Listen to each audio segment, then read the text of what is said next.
సంక్షేమం ఎంతైతే ప్రధానమో ఈ రాష్ట్రంలో అప్పులు చేశారని ప్రతి సందర్భంలోనే అంటారు. మీరందరూ కూడా అర్థం చేసుకోవాలి.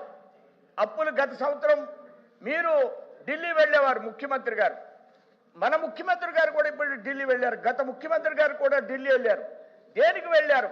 ఈ ముఖ్యమంత్రి గారు ఈ ఆంధ్ర రాష్ట్రాన్ని అభివృద్ధి చేయడం కోసం అనేకమైన పథకాలు, గత ముఖ్యమంత్రి గారు రాష్ట్రాన్ని నడపడం, ఆర్థికంగా నడవడం చాలా కష్టమైన పరిస్థితుల్లో ఎఫ్ఆర్బిని పెంచి ప్రతిసారి కూడా కేంద్రం సహాయం చేస్తే ఆవేళ రాష్ట్ర ప్రభుత్వం 5 సంవత్సరాల ముందుకు వెళ్ళింది. ఈవేళ ఈ ముఖ్యమంత్రి గారు దేనికి వెళుతున్నారు? ఆయన ఒక విజనున్న ముఖ్యమంత్రిగా ఈ వయసులో కూడా నెలకి కనీసం 3 సార్లు ఢిల్లీ వెళ్ళవలసి వస్తుంది రాష్ట్రాన్ని నడపడం కోసం, అభివృద్ధి చేయడం కోసం. ఇది చాలా కష్టం. మీరు వినాలి. మీరు ఎవరు మాట్లాడినా అది పద్ధతి కాదు. మీరెవరు మాట్లాడినా నేనైతే మాట్లాడను.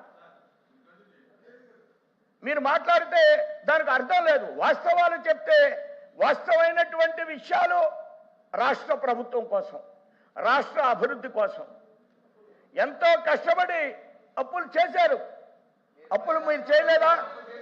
అప్పులు మీరు కూడా చేశారు. అప్పులు ఎందుకు చేస్తున్నారు అనేది మీకు తెలియదా? అప్పులు దేనికి చేస్తున్నారు అనేది తెలియదా? 5 సంవత్సరాల్లో మీరు పరిపాలన చేసిన సందర్భంలో దేనికి అప్పు చేశారు? అప్పు చేయలేదా? ఆ దృష్ట్యా మాట్లాడింది వినేటువంటి ఓపిక ఉండాలి. వాస్తవాలు ఇవన్నీ కూడా ఇవాళ ఆంధ్రప్రదేశ్ వాస్తవమైనటువంటి అభివృద్ధిని నేను మీ ముందుంచడం కోసం ప్రయత్నం చేస్తున్నాను. అధ్యక్ష, గతంలో ఇప్పుడు మాట్లాడారు టీచర్స్ యొక్క దాని గురించి. ఈ మధ్యన ఒక అధికారి మాట్లాడారు. ఏమనంటే కనీసం మా యొక్క బాధలు చెప్తే వినడానికి ఈవేళ ముఖ్యమంత్రి గారు సిద్ధంగా ఉన్నారు. టీచర్స్ బయటకు వస్తే సవాంగ్ వెంటనే ట్రాన్స్ఫర్ అయిపోయాడు అక్కడి నుంచి. ఆ సవాంగ్ ఏమైపోయాడు? అట్లా ప్రజాస్వామ్యం మీద మనకు అసలు విలువలు ఉన్నాయా? ఈవేళ మనం మాట్లాడుతున్నాం, ఈ సభను వినియోగించుకుంటున్నాం. ఈ సభ ద్వారా అనేకమైన విషయాలు మీరు ప్రజల దృష్టికి తీసుకెళ్లేటువంటి ప్రయత్నం చేస్తున్నారు. ఈవేళ రాష్ట్రం సంబంధం కాదు, ఆంధ్ర రాష్ట్రానికి సంబంధించినటువంటి గవర్నర్ గారు ఉటంకించినటువంటి అందులో ఉన్నటువంటి ఏదైతే శాంటిటీ ఉందో, పవిత్రత ఉందో దాని మీదే నేను మాట్లాడడం కోసం ప్రయత్నం చేస్తున్నాను. గల్లా జయదేవ్ గారు ఎక్కడికి వెళ్ళారండి?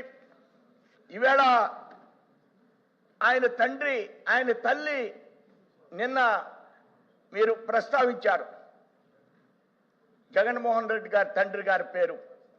ఆయన ఎంతో ఆనందంతో ఆడబడుచులా చూసేటువంటి కొడుకుని ఈ రాష్ట్రం నుంచి పరిశ్రమలు లేకుండా మీరు తవిరేసినటువంటి పరిస్థితుల్లో ఈవేళ పరిశ్రమలు పెట్టడానికి 13 లక్షల కోట్ల రూపాయలు. అలానే ఆంధ్ర రాష్ట్రం ఈవేళ గుజరాత్లో పోటీ పడేటువంటి పరిస్థితి వచ్చింది. ఆంధ్ర రాష్ట్రంలో ఈవేళ డేటా సెంటర్ వచ్చింది. ఆ డేటా సెంటర్ మొట్టమొదటిసారిగా ఆంధ్ర రాష్ట్రానికి వస్తే ఈవేళ కేంద్ర బడ్జెట్లో 20 సంవత్సరాలు వాటికి రాయితీ ఇచ్చేటువంటి పరిస్థితి వచ్చింది. 20 సంవత్సరాల డేటా సెంటర్కి మొట్టమొదటిసారిగా మన ఆంధ్ర రాష్ట్రంలో డేటా సెంటర్ వస్తే, విశాఖపట్నంలో డేటా సెంటర్ వస్తే ఇది ప్రాతిపదిక అయితే దీనికి ఈవేళ కేంద్రంలో కేంద్ర బడ్జెట్లో 20 సంవత్సరాలు రాయితీ ఇచ్చేటువంటి పరిస్థితి వచ్చింది.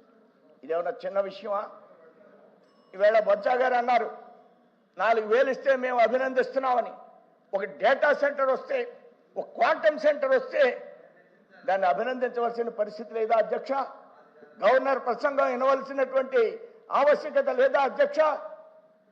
ఏది వినకుండా గౌరవ సభ్యులు మాట్లాడినప్పుడు వాస్తవమైనటువంటి విషయాల్ని ఇవాళ ఐటీ పరిశ్రమలు కావచ్చు, ఇండస్ట్రీస్ కావచ్చు, రాయలసీమకు కారిడార్ కావచ్చు, ఈ ఆంధ్ర రాష్ట్రాన్ని ఈవేళ తిరుపతి, అదేవిధంగా అమరావతి, అదేవిధంగా విశాఖపట్నం 3 హబ్బులుగా విడదీసి 3 ప్రాంతాలు కూడా ఈవేళ అభివృద్ధి చేస్తున్నాం అధ్యక్ష.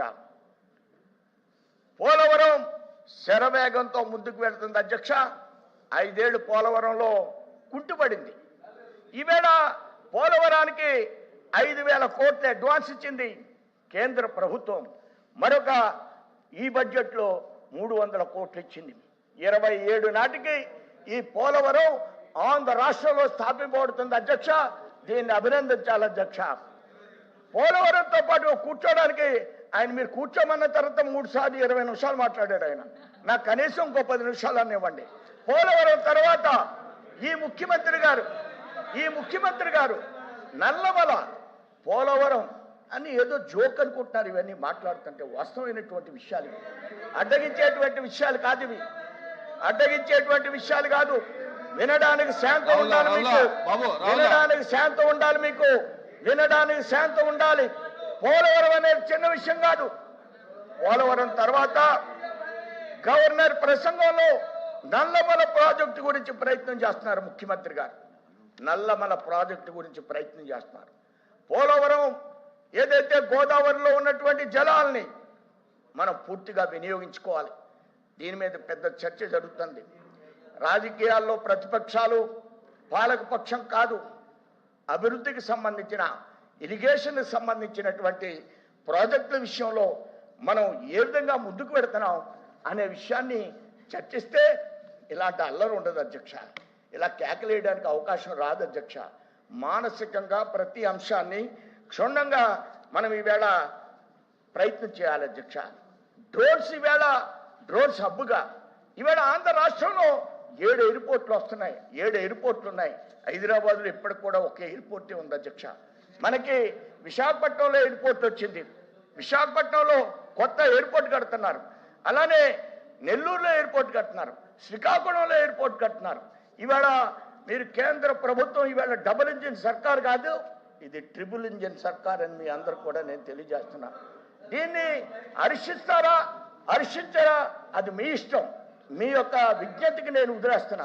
అంతేగాని అధ్యక్ష ఒక నేను 10 నిమిషాలు అడిగేస్తామని నేను అలాగే సార్ అధ్యక్ష 2 నిమిషాలు అధ్యక్ష. అలానే ఈవేళ డ్రోన్ సబ్బుగా ఈ రాష్ట్రాన్ని తీర్చిదిద్దాలి.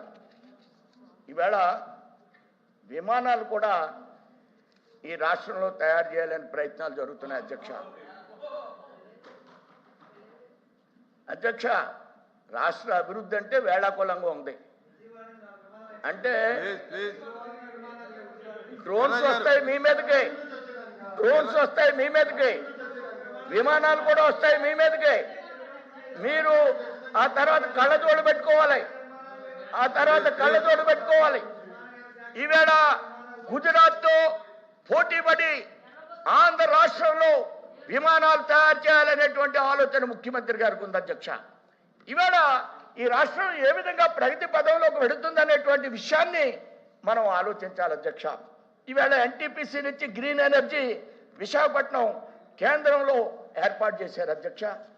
మిట్టల్ స్టీల్ ప్లాంటు ఈ రాష్ట్రానికి వచ్చింది అధ్యక్ష. ఆ మిట్టలైన గ్రీన్ ఎనర్జీ అయినా అనేక అభివృద్ధి, లక్షల కోట్ల ఈవేళ అభివృద్ధి, లక్షల కోట్ల విదేశాలకు కూడా ఆంధ్ర రాష్ట్రం దూరంగా ఉన్న పరిస్థితుల్లో వారందరూ కూడా అనేకమైన సందర్భాల్లో మీరు వెళ్ళారు దావోస్, మేము వెళుతున్నాం దావోస్. కానీ ఏం జరుగుతుంది ఈవేళ అనేది క్షుణ్ణంగా మిమ్మల్ని పరిశీలన చేయమని కోరుతున్నాను తప్ప మిమ్మల్ని వేరే దృష్టితో నేను మాట్లాడడం లేదు అధ్యక్ష. రేర్ ఎర్త్ మినరల్ కారిడార్ ఈ రాష్ట్రానికి వస్తే కేంద్రం ప్రవేశపెడితే దానికి నిన్న విజనరీ ముఖ్యమంత్రి గారు నిన్న చెప్పింది ఏంటంటే అమరావతిలో దీని మీదే వెంటనే అమరావతిలో దానికి సంబంధించి స్థానికంగా ఒక ఇండస్ట్రీ పెట్టాలి, ఇక్కడే మనం తయారు చేయాలి. ఆ రేర్ ఎర్త్ మెటీరియల్స్తో ఆంధ్ర రాష్ట్రంలోనే పరిశ్రమలు పెట్టాలి.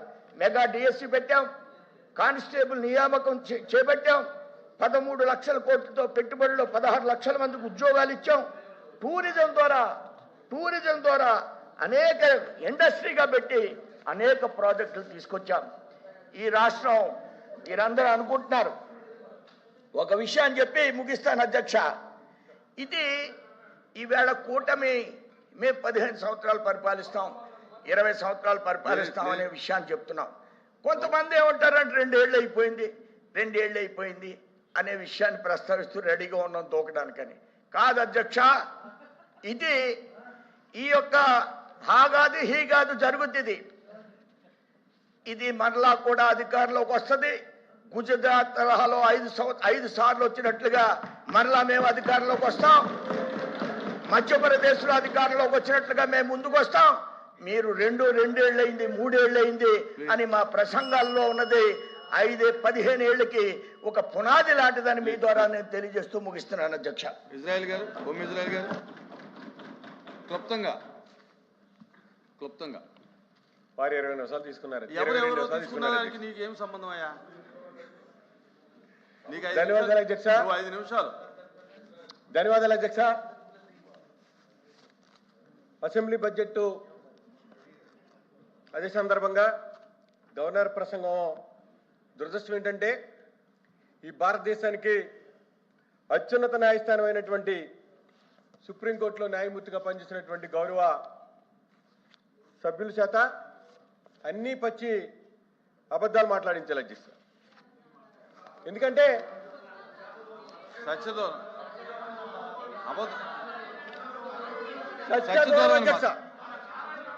అన్ని అవాస్తవాలు అధ్యక్ష.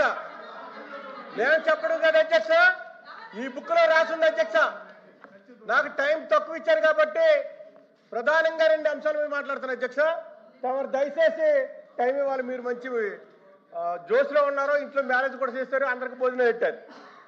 ఇదే సందర్భంలో అధ్యక్ష, ఏ ఒక్క వర్గానికి కూడా మేలు చేయకుండా అందరినీ మోసం చేసినటువంటి టీడీపీ కూటమి చంద్రబాబు గారి ప్రభుత్వం గవర్నర్ గారి చేత కూడా అబద్ధాలు చెప్పించడం చాలా విడ్డూరంగా ఉంది అధ్యక్ష.